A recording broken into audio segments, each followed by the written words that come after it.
Hi everybody. Well, this is Carl, and once again I pulled out an old friend of mine and yours that we've seen in several videos, and that's my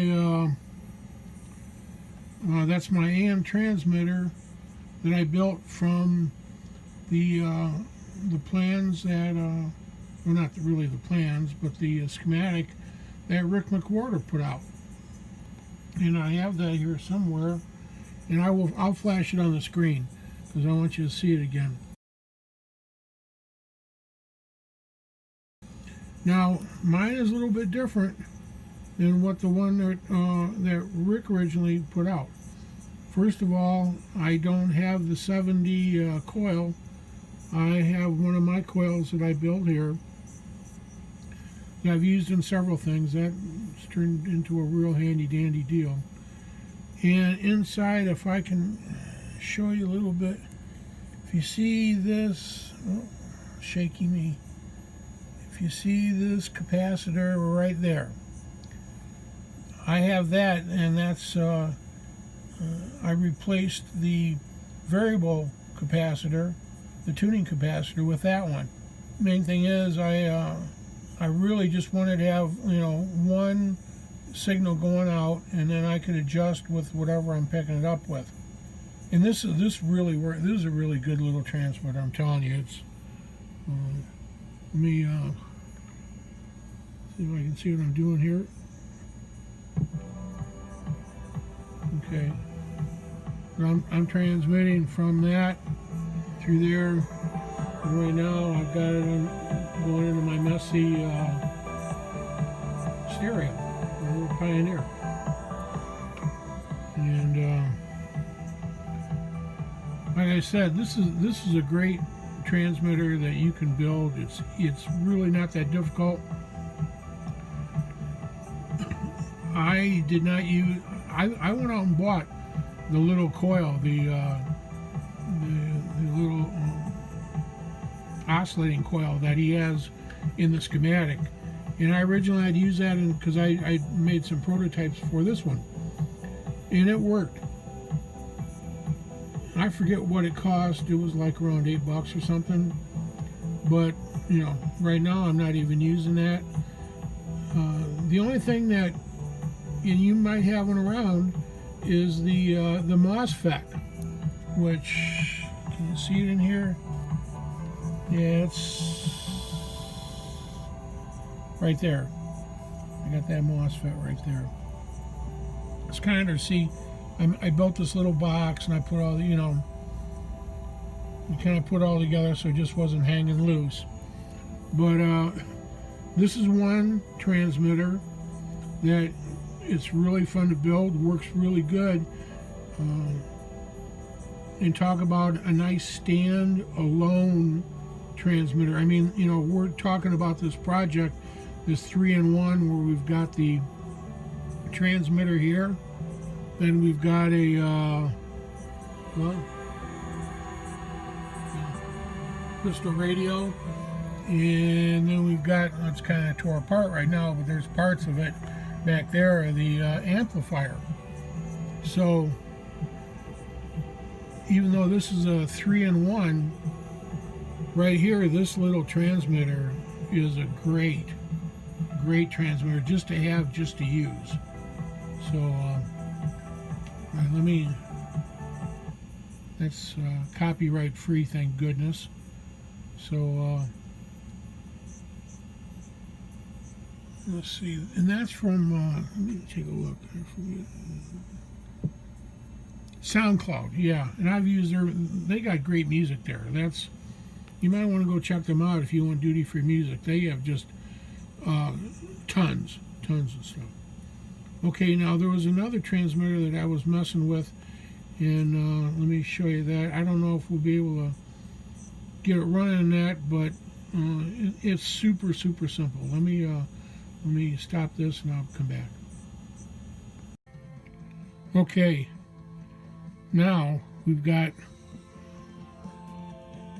coming out of the same receiver, right? We can turn this puppy a little bit. don't sound too bad, right? So let me turn it down. And what we're doing this time, this AM transmitter is a little bit different.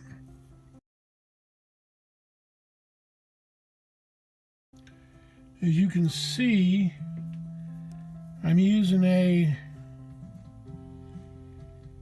1 meg or Hertz crystal,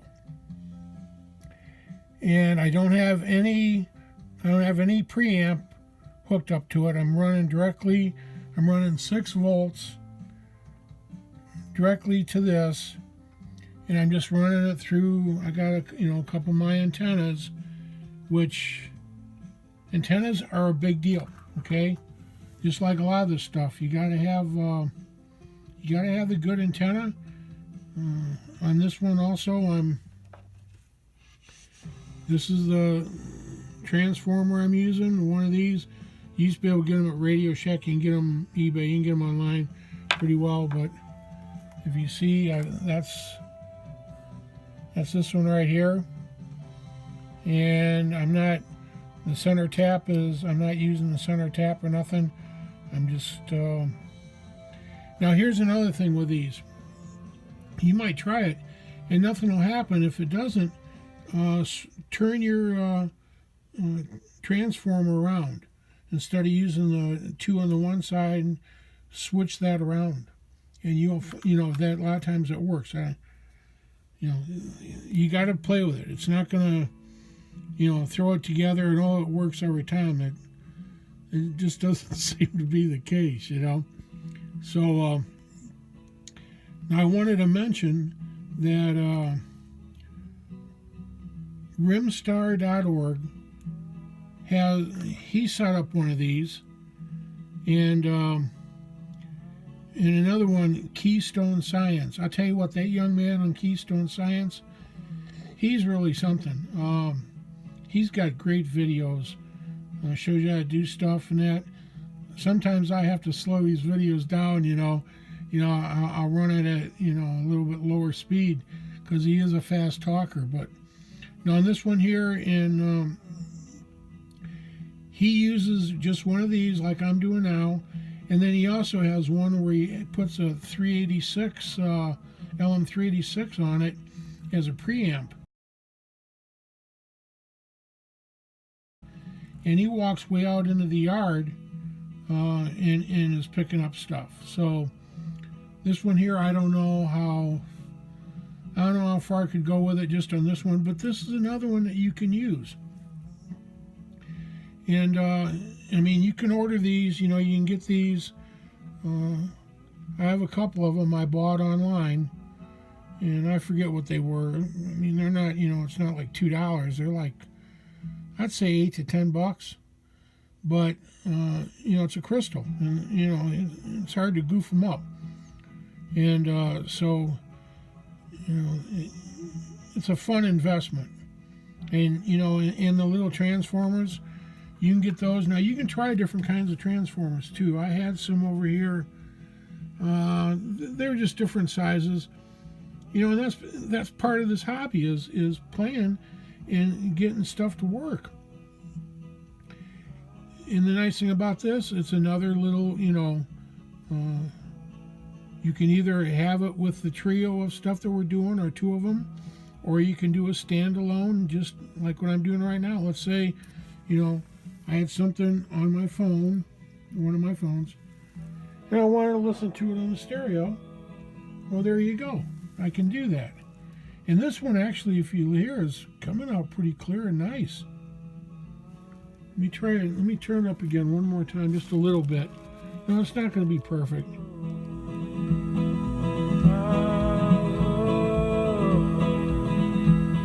running through 2 small Sony speakers.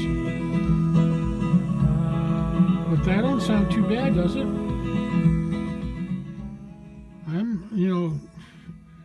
I thought it was kind of impressive. So what I'm saying is, and then there's kits out there, somewhere around here. I don't know which one or where it is now, But I built one of those kits. Matter of fact, our buddy Ron C. originally built one, and he had it playing next to his. I built mine and didn't have that much luck with it, or I didn't, you know, I wasn't as patient probably with it. But I know it didn't put a lot out there. You had to have it almost right next to the radio, which, but that might be another thing you can do. And you know what? I never tried doing a preamp with that. Maybe building a little 386 preamp, pushing it into that little kit. Who knows? It's just stuff you got to try. Because, like I said, it's our hobby is fine and playing, experimenting with this electronic stuff, and this once again, it's a perfect thing to do. So I just wanted to show you, the different transmitters that you can do. And once again, RimStar.org did one like this, and Keystone Science. Please check them out. Okay, I will talk to you guys later on. Take care. Bye.